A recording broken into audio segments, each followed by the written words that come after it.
우리가 믿는 믿음인 기독교를 공격하는 여러 가지 것들이 많이 있습니다.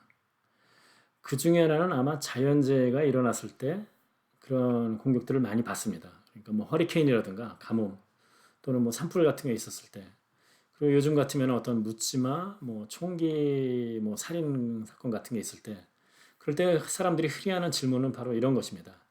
전능하신 사랑의 하나님이 왜 이러한 고통을 허락하시나? 그 질문에는 이러한 뉘앙스가 있습니다. 즉, 만일 원하지만은 그렇게 할 능력이 없으면은 전능하지 않고, 능력이 있는데도 이러한 고통을 없애지 않으시면은 그분은 사랑의 하나님이 아니다. 뭐 이러나 저러나 그 욕을 먹는 그런 상황이 되는데, 믿는 사람이든 믿지 않는 사람이든 그 어떠한 상황이, 어려운 상황이 닥치면은 이러한 불평을 하게 됩니다. 많은 사람들은, 아니 뭐 많은이 아니라 사실 뭐 대부분 뭐 모든 사람이죠. 크던 작던 고통의 문제를 겪게 됩니다. 그것이 육체적인 문제이든 정신적인 문제이든 누구나 고통의 문제는 다 겪게 됩니다. 그러한 고통의 문제 때문에 어떤 사람들은 하나님을 떠나기도 하고, 또 어떤 사람은 반대로 하나님께 더욱더 가까워지고 믿음이 더 좋아지는 그런 사람들도 있습니다. 이러한 고통의 문제, 고통이 악한 사람에게만 있다라고 그러면 얼마나 좋겠습니까? 그러면 뭐 정의구현 차원에서 당연하다고 생각할 수 있는데, 우리가 주위를 둘러보면은 그러한 고통이 착한 사람들에게 오히려 더 많이 있는 것처럼 느껴지고, 또 어떤 경우에는 그냥 랜덤하게 무작위로 있는 것 같기도 합니다. 고통의 문제는 사람들을 힘들고 어렵게 합니다. 성경 속에서도 그러한 고통 때문에 힘들었던 사람들이 많이 있습니다. 요셉도 그랬었고 다윗도 마찬가지입니다. 그렇지만 성경에서 고통의 문제를 가장 직접적으로 얘기를 하고 설명해 주는 것은 아마 욥기일 것입니다. 그 욥기 1장 1절에 보면은 이렇게 나옵니다. 그 사람은 온전하고 정직하여 하나님을 경외하며 악에서 떠난 자더라. 굉장히 하나님을 신실하게 믿는 그런 사람이었습니다. 그래서 하나님께서 뭐 성경에 보면 아들들과라고 이제 표현이 나오는데, 그 자리에 이제 사탄도 같이 있습니다. 그래서 하나님이 욥에 대해서 자랑을 합니다. 이렇게 믿음이 좋은 사람이 어디 있느냐라고 하니까 사탄이 이제 도전을 합니다. 하나님께서 축복을 많이 해주셨기 때문에 가진 것도 많고 자녀들도 많고, 그러니까 하나님께 뭐 경외하고 하나님을 따르지, 그거 뺏으면은 그 하나님 바로 떠날 것입니다라고 합니다. 하나님께서 시험을 허락하십니다. 그래서 사탄이 시험을 해서 재물이 다 없어지고 자녀들도 다 하루아침에 한꺼번에 죽게 됩니다. 그럼에도 불구하고 욥은 하나님을 계속 경외하고 하나님을 신뢰합니다. 그래서 이제 다시 그 사탄과 자리에서 하나님이 또 자랑을 합니다. 네가 그 모든 것을 빼앗으면은 그 하나님을 저주할 것이라고 그랬는데 그러지 않았잖냐. 그러니까 또 사탄이 공격을 합니다. 그런 건 다 뺏었지만은 실질적으로 자기 몸에 직접적으로 고통이 없었기 때문에 그런 거다라고 이렇게 얘기를 합니다. 하나님께서 또다시 사탄에게 허락을 하십니다. 자, 그러면 목숨만 뺏지 말고 그 욥의 몸에 그 고통을 한번 줘봐라. 그럼 어떻게 되는지 보자라고 합니다. 그래서 결국은 욥은 죽지는 못하지만은 몸에 그 뼈와 살에 악종이 생겨가지고 결국 고통 속에 지내게 됩니다. 그리고 결국은 뭐 아내도 뭐 하나님을 차라리 저주하고 죽어라라고 하고, 친구들도 그 위로한다고 와가지고 계속 얘기를 합니다. 잘못했으니까, 네가 뭔가를 잘못했으니까 분명히 하나님께 이러한 고통을 당하는 것이다라고 얘기를 합니다. 욥의 친구들이 이렇게 와서 얘기하는 이런 얘기들, 네가 뭔가를 잘못했기 때문에 하나님께 네가 지금 벌을 받는 것이다라고 하는 것은 욥의 친구들뿐만 아니라 일반 사람들이 생각하는 것입니다. 그리고 사실 모든 종교들이 다 그렇습니다. 뭔가를 잘못하면은 그 사람이 뭔가 잘못 살았기 때문에, 착하지 않은 일을 했기 때문에, 그 종교에서 요구하는 것들을 제대로 하지 않았기 때문에 그런 것이다라고 생각을 합니다. 그리고 그러한 생각은 더 나아가서는 기독교 안에, 교회 내에서도 있습니다. 뭔가를 힘들고 어려운 일이 있으면 이 사람이 분명히 하나님께 벌받을 만한 일을 했기 때문에 그러는 것이다 라고 그렇게 생각을 합니다. 신약시대에도 마찬가지입니다. 그때 당시에 유대인들도 똑같은 생각이 있어서, 그래서 마찬가지로 요한복음 9장 2절에도 보면은 날 때서부터 어떤 눈먼 자가 있었는데 그때 제자들이 예수님에게 질문을 합니다. 이 사람이 맹인으로 난 것이 누구의 죄로 임함임이니까 자기이니까 그의 부모이니까 즉 죄의 결과로 이 사람이 그 이렇게 맹인으로 태어났는데 다만 이것이 내 부모의 죄냐 아니면 자신의 죄냐라는 것만을 이제 질문하는 것입니다. 이런 것은 일반적인 그런 생각입니다. 욥은 그렇지만은 자기는 죄를 지은 것이 없다라고 하면서 이제 친구들하고 기인인데 그 논쟁을 벌이게 됩니다. 그래서 욥기 3장에서부터 37장까지가 친구들이 너는 뭔가 잘못했으니까 그랬을 거야. 욥은 나는 그런 적 없어라고 하면서 계속 논쟁을 이어갑니다. 그리고 나서 드디어 38장에 잠잠하시던 하나님께서 얘기를 시작을 하십니다. 그래서 38장 39절에 하나님께서 말씀을 해 주십니다. 그리고 오늘 40장, 오늘 본문 있는 40장에 그 욥에게 질문도 하시면서 얘기를 하십니다. 그래서 오늘은 욥기 40장 1절 9절 오늘 본문을 통해서 욥의 고통에 대해서 하나님께 그리고 욥이 하나님께 부르짖을 때 하나님께 어떻게 답변하셨는지 그리고 마찬가지로 그걸 통해서 내 삶에 고통이 올 때 우리는 어떻게 해야 되는지를 함께 생각해 보도록 하겠습니다. 첫 번째는 내 삶에 고난이 찾아올 때 우리는 이 세상의 주관자가 누구인지를 깨달아야 합니다. 그분이 전지전능하신 분이고 그분이 세상의 주관자라는 것을 인정하고 믿고 따라야 하는 것입니다. 하나님께서는 그러한 욥과 욥의 친구들의 여러 가지 그 논쟁에 대해서 38장 39절에 그 답변을 해 주십니다. 거기에 내용은 사실 답변이라기보다는 이런 내용입니다. 내가 온 세상을 창조할 때 너는 뭐 했어? 네가 봤어? 네가 세상의 이치를 알아? 네가 이해해? 그런 얘기를 하십니다. 그래서 뭐 여러 가지 굉장히인데 뭐 2장에 걸쳐서 나오기 때문에 많지만은 예를 들자면 38장 4절에 보면은 하나님께서는 이렇게 얘기를 하십니다. 내가 땅에 기초를 놓을 때 내가 어디 있었느냐? 즉 나는 전지전능한 하나님으로서 우주를 창조했는데 너는 네가 할 수 있는 게 뭐냐라고 얘기를 하시는 것입니다. 그래서 오늘 본문이 있는 그 40장 9절도 마찬가지로 하나님께서 말씀하십니다. 9절을 한번 함께 읽어보도록 하겠습니다. 내가 하나님처럼 능력이 있느냐? 하나님처럼 천둥 소리를 내겠느냐? 즉 무슨 의미입니까? 하나님께서는 능력도 있고 주권자이십니다. 그리고 그분이 어떤 그 헤아릴 수 없는 그런 섭리가 있기 때문에 그러한 일들이 일어나는 것이기 때문에 네가 하나님께 뭔가 따진다는 것은 무의미하다는 것을 그런 얘기를 하고 있는 것입니다.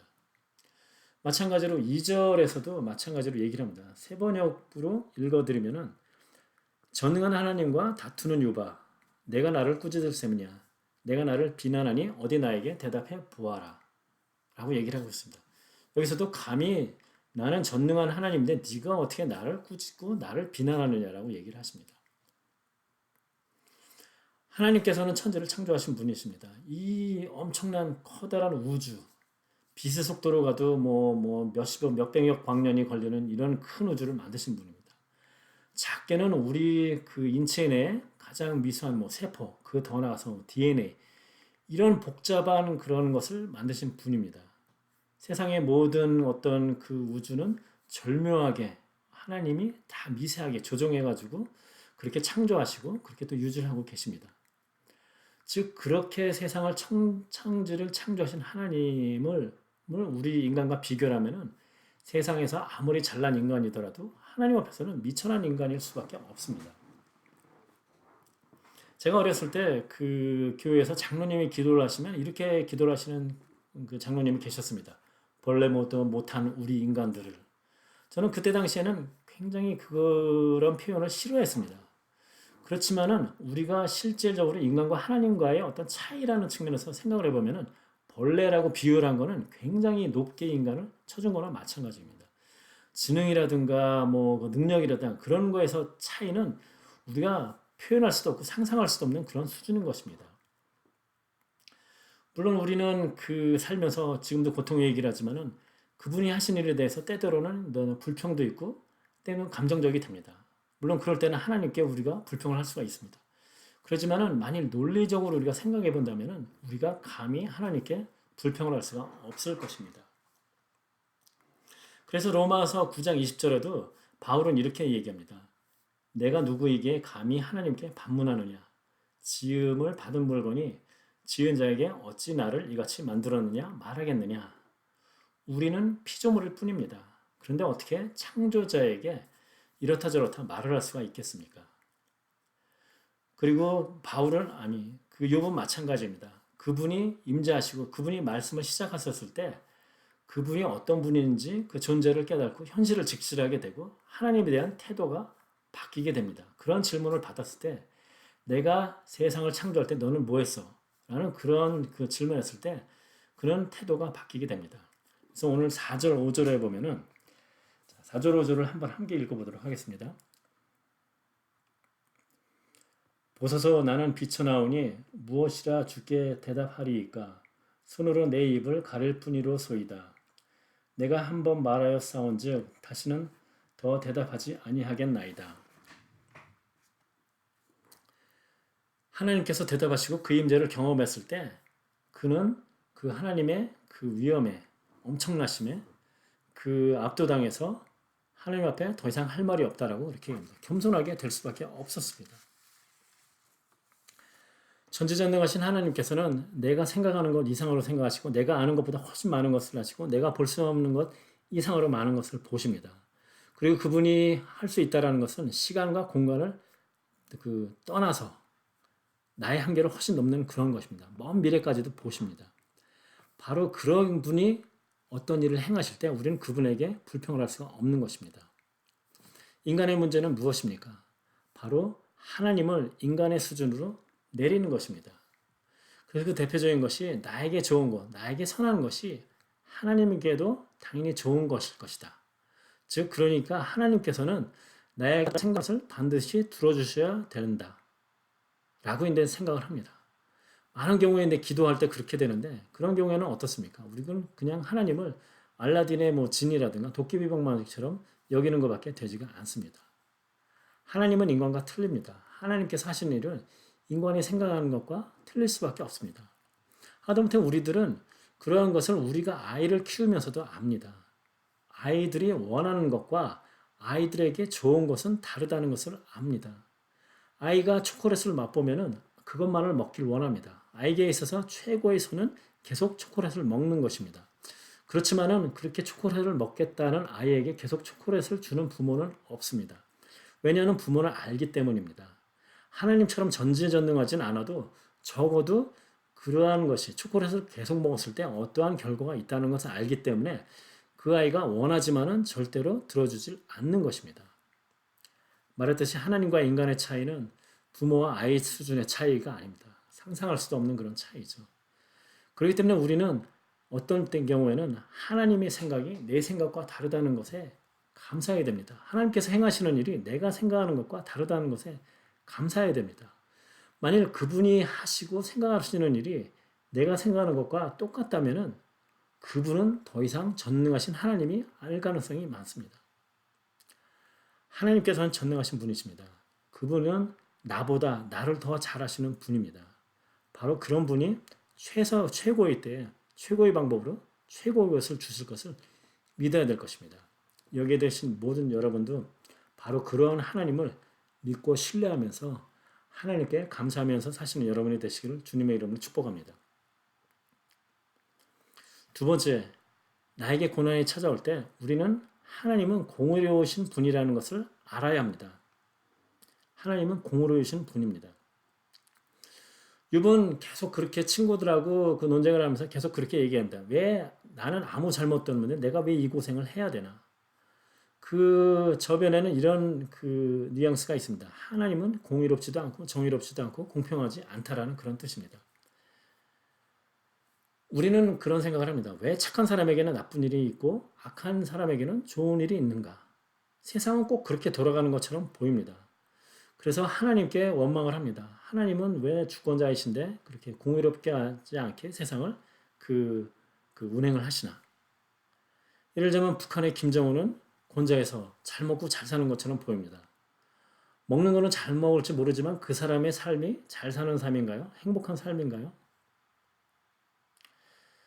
그래서 오늘 6절, 7절에도 보면은 하나님께서 얘기를 하십니다. 폭풍우 가운데서 욥에게 내가 다시 묻겠다. 대답하라고 하시면서 그 8절에 이렇게 질문을 하십니다. 8절을 함께 읽어보도록 하겠습니다. 내가 내 공의를 부인하려느냐? 내 의를 세우려고 나를 악하다 하겠느냐? 지금 무엇입니까? 하나님의 의, 하나님의 공의로우심을 공격하고 있습니다. 그 저변의 뜻은 무엇입니까? 내 생각은 맞고 하나님은 틀리다. 내가 이렇게 고생받는 것은 하나님이 잘못하신 것이다. 라는 전제 조건을 하에서 얘기를 하는 것입니다. 지금 무엇입니까? 자기가 하나님보다 위에 있는 사람이나 마찬가지입니다. 그렇게 능력이 있으면 직접 해결하면 되는데, 우리는 많은 경우에 이렇게 그 하나님의 공의를 공격하는 경우가 많이 있습니다. 그렇지만 하나님은 공의로우신 분입니다. 그래서 전에 제가 그렇게 설교를 한 적이 있습니다. 하나님은 공의로우신 분이다. 그렇기 때문에 그분께서는 항상 죄가 있는 곳에 죄에 대해서 묻고 벌을 하신다. 그렇지만은 마찬가지로 하나님께서는 또 오래 참으시는 분이시다. 라고 얘기를 했습니다. 사람 기준으로 해서 좋은 일이라는 것은 무엇입니까? 그것은 얼마나 그 사람이 행복한가. 남이 보기에 행복한가 아니죠. 얼마나 평안하게 잘 먹고 잘 사는가. 그 직접적인 기준은 돈이 얼마나 많으냐, 명예가 있느냐, 권력이 있느냐, 건강하냐, 이런 것이 될 것입니다. 우리에게는 항상 이런 것들이 선이고 좋은 일이다라고 생각을 합니다. 그리고 그런 것들이 나에게 행복을 가져다 준다라고 생각을 하죠. 그렇지만 돈이 많으면 걱정이 없나요? 그 사람이 꼭 행복한가요? 하나님께서는 전지전능하신 분이십니다. 나에게 좋은 일, 나에게 나쁜 일의 그 기준이 하나님과는 다를 가능성이 많습니다. 아니, 달라야 될 것입니다. 다만 우리가 믿고 따라야 되는 것은 사랑의 하나님께서는 나에게 최고의 것을, 최고의 때, 최고의 방법을 주신다는 것을. 그렇지만은 그것이 내가 원하는 것과 다를 수 있다는 것을 믿고 따라야 되는 것입니다. 우리는 세상에 살면서 어떤 사람에게 꼭 그 좋은 것이, 그 사람에게 좋은 것이 내가 보기에도 최고가 아니라는 것을 잘 알고 있습니다. 나에게 힘들고 어려운 일이 있습니다. 세상 사람들은 그것 때문에 나를 어쩌면은 비난합니다. 네가 뭔가를 잘못했으니까 하나님께서 벌을 주시는 거야. 라고 하지만은 전능하신 공의의 사랑의 하나님께에게는 그것이 나에게 있어서 최선일 가능성도 있습니다. 하나님은 인간과 다릅니다. 하나님이 보시기에 나에게 좋은 것은 내가 생각한 것과 다를 수가 있습니다. 다만 우리가 믿고 따라야 되는 것은 공의의 하나님께서, 사랑의 하나님께서 나에게 좋은 것을, 최선의 것을 주실 것을 믿고 따라야 하는 것입니다. 세 번째, 이제 나에게 내 인생에 고난이 찾아올 때 우리는 이해할 수 없어도 하나님을 신뢰해야 됩니다. 나에게 고통이 있을 때 나는 그게 왜 있는지를 모릅니다. 그렇지만은 그것을 다만 하나님을 믿고 신뢰해야 될 것입니다.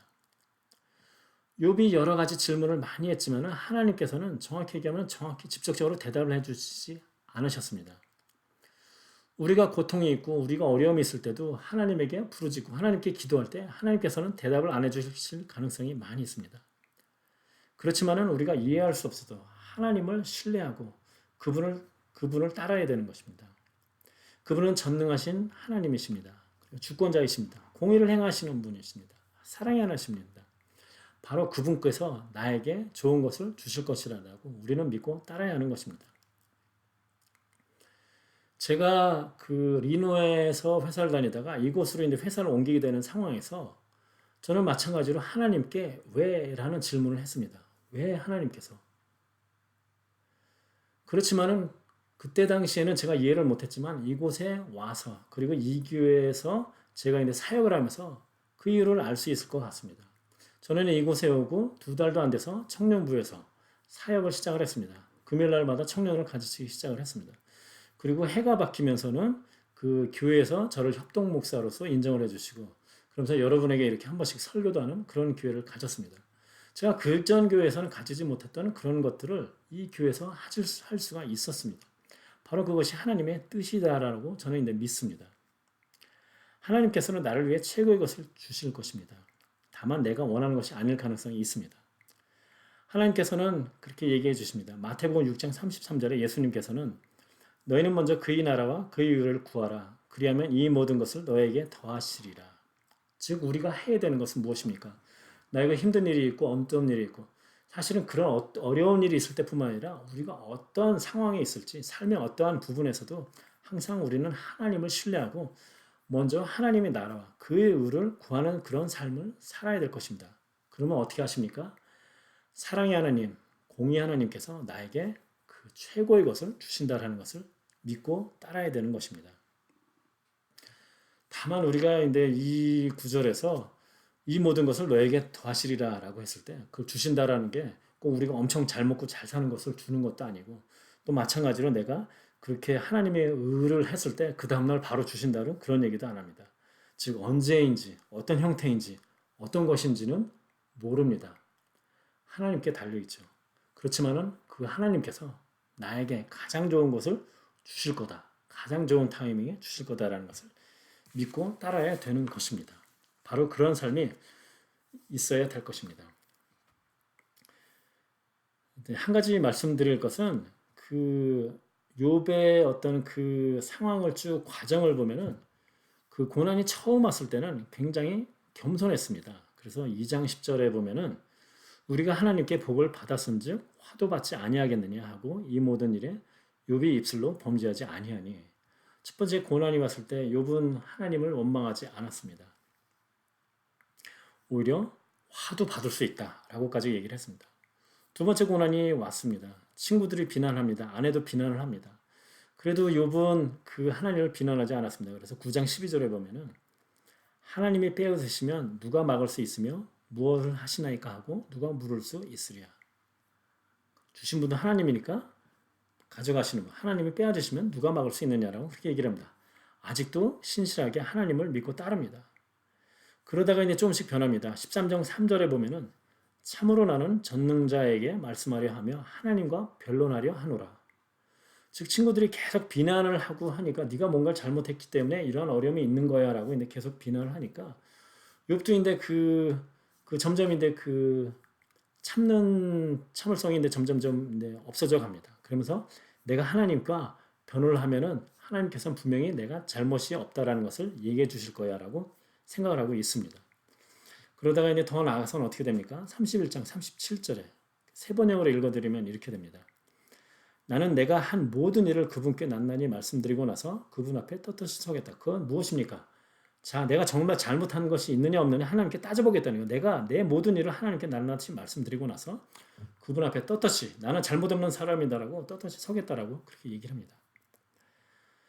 사실은 상황이 바뀐 거는 없지만은 계속 친구들이 비난을 하기 때문에 네가 뭔가 잘못했으니까 네가 이렇게 어려움을 겪는 거야라고 친구들이 계속 비난하니까 점점 처음에는 신실하게 하나님을 믿고 따르다가 조금씩 하다 원망이 늘어나게 됩니다. 그래서 정말로 우리가 주위에서 때로는 힘들고 어려운 사람들이 많이 있습니다.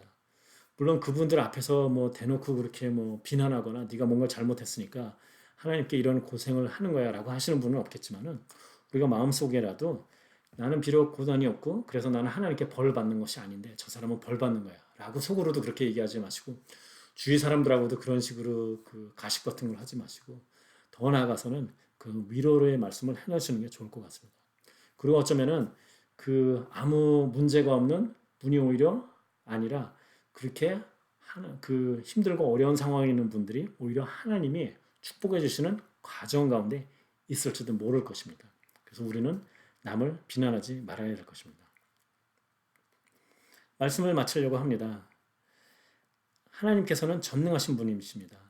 그렇기 때문에 그분이 하신 일을 그 우리가 어떻게 뭐라 잘못했다라고 따질 수가 없습니다. 그리고 더 나아가서는 하나님은 공의로우신 분입니다. 그렇기 때문에 하나님께서 왜 나는 이렇게 착한 일을 했는데 왜 나에게 이렇게 힘든 일을 주시고 저 사람은 보면은 별로 착하지도 않은 것 같은데 왜 저렇게 축복을 해주시나 라고 그렇게 하실 수가 없습니다. 하나님께서는 공의로우시기 때문에 여러분에게 가장 좋은 것을 축복을 주시는 것입니다. 그리고 그러한 하나님을 그 신뢰하고 따라야 될 것입니다. 그래서 오늘 본문인데 4절에도 보면은 그 욥은 그렇게 얘기합니다. 솜으로 입을 가릴 뿐입니다. 더 할 말이 없다라는 거죠. 그런 전능하신 하나님이 행하시는 일이기 때문에 이러한 욥의 모습, 손으로 입을 가릴 뿐입니다. 라고 하는 것이 우리의 모습이 되어야 될 것입니다. 다만 우리가 그분을 신뢰하고 그 따라야 할 것입니다. 하나님을 탓하고 뭔가 하나님 왜 그러십니까? 라고 하나님이 잘못하셨습니다. 라고 우리가 하나님을 비난하기보다는 내가 내 스스로가 더욱더 하나님 일에 충성하고 하는 그런 노력을 해야 될 것입니다. 우리는 고통을 얘기할 때 항상 힘들어하지만은 고통이 항상 나쁜 것인가요? 물론 이렇게 얘기할 때 많은 사람들은 그래도 내 삶이 내가 직접적으로 고통을 겪을 때는 언제나 너무나 힘들고 어렵다라고 얘기를 합니다. 그렇지만 고통이 항상 나쁜 것은 아닙니다. 우리가 성경성에서도 보면은 다윗도 보면은 그 사무엘을 통해서 기름 부음 중 이스라엘의 왕이 될 것이다라는 얘기를 들었습니다. 그렇지만 그 후 굉장히 오랜 기간 동안에 그는 왕은커녕 오히려 그 사울 왕에게 쫓겨다니는 그런 힘들고 어려운 그 삶을 살게 됩니다. 그러한 삶을 살지만은 그 와중에서 다윗은 하나님을 신뢰하고 하나님을 따랐습니다.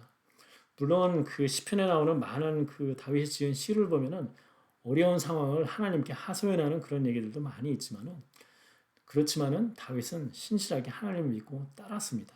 그래서 결국은 당연한 얘기지만은 뭐 왕이 되고요. 그리고 다윗이 행했던 그런 많은 것들 그런 것들 통해서 그 이스라엘 역사상 가장 정치적으로 뭐 그 안정이 되고 경제적으로도 부강한 그런 나라를 이룰 수가 있었습니다. 신앙적으로도 최고의 시대였었습니다. 그렇지만은 다윗이 그렇게 모든 것을 이루고 나서 왕궁에서 이제 정말 평안하게 살 때 바로 다윗이 밧세바랑 죄를 짓고 그리고 그 이후에 그의 삶은 힘들고 어려운 삶이었습니다. 사실은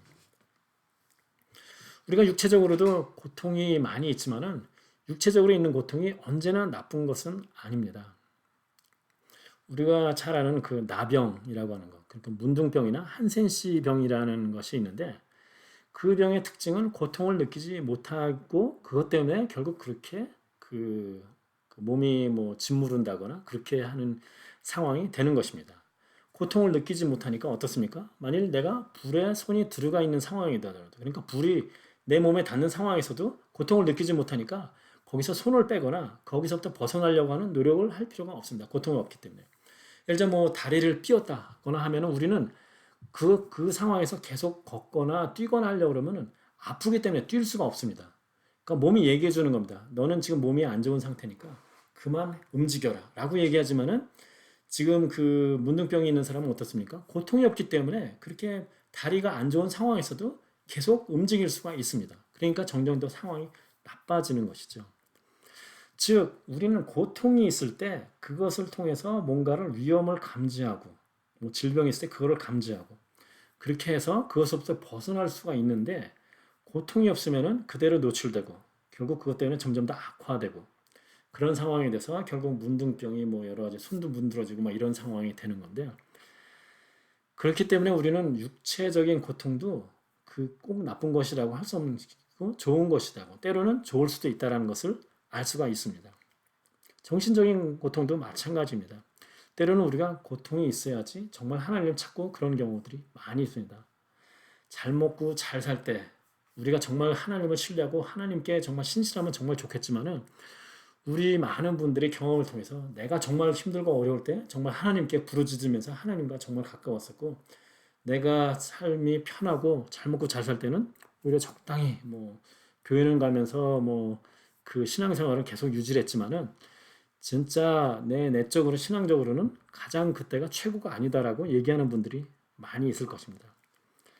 우리는 고통을 얘기를 할 때 그리고 또 많은 사람의 비난을 통해서 그것이 때로는 하나님의 우리에게 주는 징계다라고 생각을 합니다. 그 욥의 친구들도 그랬었고 많은 사람들 교회 내에서도 마찬가지입니다. 그렇지만 어쩌면 고통이 하나님께서 여러분에게 좋은 것을 주시는 그런 과정일 수가 있습니다. 어쩌면 여러분을 사랑하셔서 그 사랑을 나타내기 위한 사랑의 표현일 가능성도 있습니다. 그래서 C.S. 루이스라는 사람은 이렇게 얘기를 했습니다. 하나님은 기쁨을 통해 속삭이시고 양심을 통해 말씀하시고 고통을 통해 소리치신다.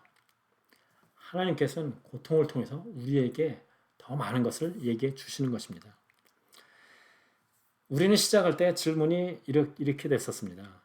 전능하신 사랑의 하나님이 어떻게 우리에게 이렇게 고난과 고통을 허락하시나?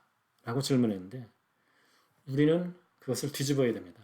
하나님께서는 전능하시고 공의하는 하나님이시고 사랑의 하나님이시기 때문에 바로 그렇기 때문에 우리는 그 하나님을 믿고 신뢰하고 따르고 말씀하신 것처럼 그의 나라와 그의 일을 구하는 그런 삶을 살고 그것을 통해서 하나님이 기뻐하시는 삶 그리고 하나님께 하나님의 기준으로 정말 축복받는 그런 삶을 살아야 될 것입니다.